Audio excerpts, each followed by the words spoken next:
Peut-être je suis dramatique, ok, peut-être je suis dramatique, mais les gars, j'ai tellement chaud. Putain, mais gros, on taffe de bain, gros, il fait 40 degrés, les 3h15.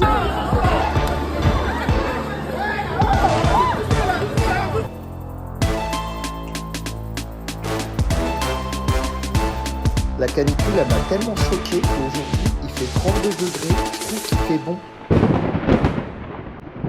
Quand j'enregistre cette vidéo, on est début juillet 2026. En fait, là, on sort tout juste de la canicule de juin et je sais pas si vous avez remarqué un truc, mais tous les scientifiques qui étaient sur les plateaux télé avaient un discours qui a changé. Cette fois, en fait, ils étaient agacés. Ça fait des décennies, en fait, qu'ils nous préviennent et à chaque fois, on est surpris de ce qui nous arrive. Mais alors, pourquoi ? Pourquoi le discours sur le changement climatique ne passe pas ? Pourquoi, au fond, tout le monde s'en fout ? On va décortiquer ensemble les mécanismes de ce discours, les biais en fait qui le plombent, les procédés ou même l'absence de procédés qui rendent la mission mais quasi impossible pour tous ceux qui essaient de nous convaincre. La rhétorique du changement climatique, vous allez voir, elle peut facilement être comparée à des discours que nous entendons tous les jours. Donc l'analyse que je vais faire va aussi vous permettre de mieux comprendre les mécanismes de persuasion. La rhétorique est un jeu, mais pour participer, il faut connaître les règles.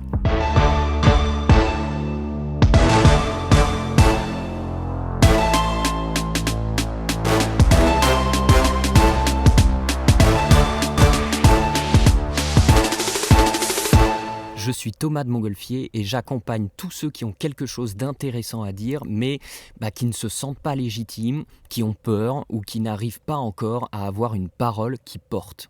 Avant la canicule, et même encore un peu aujourd'hui, le discours sur le changement climatique, il passait pas. Pour comprendre pourquoi, en fait, il faut repartir d'un principe de rhétorique classique. Un discours persuade quand il articule correctement 3 piliers. Le logos, c'est l'argument, l'éthos, c'est la crédibilité de celui qui parle, et le pathos, c'est l'émotion qui pousse à agir. Le discours climatique, lui, il boite sur au moins 2 de ces 3 jambes. Et on va commencer par le logos. Le premier problème, c'est la distance psychologique. En fait, le cerveau classe spontanément le changement climatique comme non urgent. Et il y a une théorie en fait qui a été développée par 2 chercheurs en 2010 qui dit que plus un événement est perçu comme lointain, plus on le traite de façon abstraite et moins du coup on ressent l'impulsion d'agir. Et en fait le changement climatique, il cumule 4 distances en même temps. La première, c'est une distance temporelle. En fait, les effets, ils sont projetés dans le futur. La deuxième, elle est spatiale. C'est géographiquement ailleurs. La troisième, elle est hypothétique. Il y a une incertitude qui plane sur les conséquences.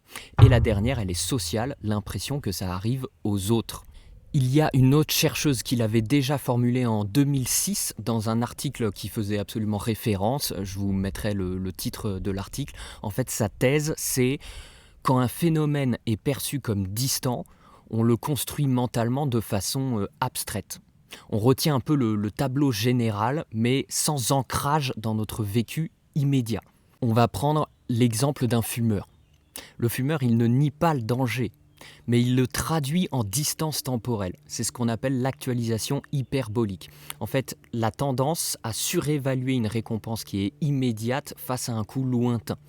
C'est le syndrome de le présent d'abord et on verra plus tard. Le cerveau humain, en fait, il est façonné par l'évolution pour réagir aux menaces immédiates. Vous avez un prédateur, une voiture qui fonce sur nous, mais par contre, les menaces statistiques et lointaines, il les gère mal.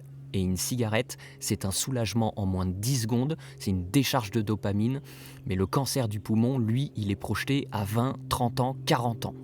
Et pourtant, les chiffres sont sans appel. Sur le tabac, par exemple, un fumeur régulier sur 2 meurt des conséquences du tabagisme. Un fumeur excessif perd en moyenne 10 à 20 ans de vie en bonne santé. Et on sait aussi que le tabac tue plus de 8 millions de personnes par an dans le monde. Pour le climat, on sait qu'entre 2030 et 2050, l'OMS prévoit environ 250 000 décès supplémentaires par an. On sait aussi que le changement climatique pourrait coûter 12 500 milliards de dollars de pertes économiques mondiales d'ici 2050 si rien n'est fait pour adapter notre système de santé par exemple. Et en parallèle, on a la pollution de l'air liée aux énergies fossiles, etc., qui pourrait tuer près de 7 millions de personnes par an. Alors, qu'il s'agisse d'allumer une cigarette ou de valider un nouveau gisement de pétrole, le cerveau humain préfère toujours le confort d'un présent certain à la peur d'un futur hypothétique. En fait, le réveil, il arrive souvent que lorsque les premiers symptômes cliniques, une toux persistante, une canicule, se répètent et rend le danger impossible à ignorer. Mais à ce stade-là, les dégâts sont déjà profondément ancrés.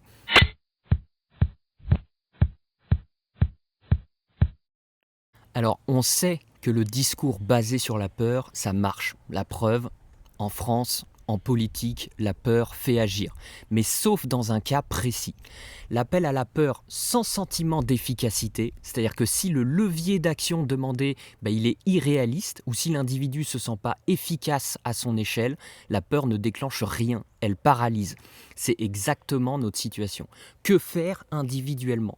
Est-ce qu'on va trier ses poubelles, prendre une voiture électrique, faire du compost ? Qu'est-ce que ça change vraiment ? Et à l'échelle du monde, la France, elle pèse très peu. Alors quand la peur est forte, mais la possibilité d'agir perçue comme trop faible, on obtient une paralysie collective. Aujourd'hui, il y a de moins en moins de gens qui nient le changement climatique, mais il y a de plus en plus de gens qui se dirigent vers une sorte de fatalisme. Aux États-Unis, il y a même un nom, ça s'appelle le climate doomism. Si je vous dis, il y a un accident dans une usine qui a fait 20 morts, vous êtes triste, vous rangez ça a priori dans une forme de fatalité, vous n'agissez pas. Mais si je vous dis un accident a fait 20 morts parce que le chef d'entreprise n'a pas mis ses machines aux normes, là vous êtes triste mais surtout en colère.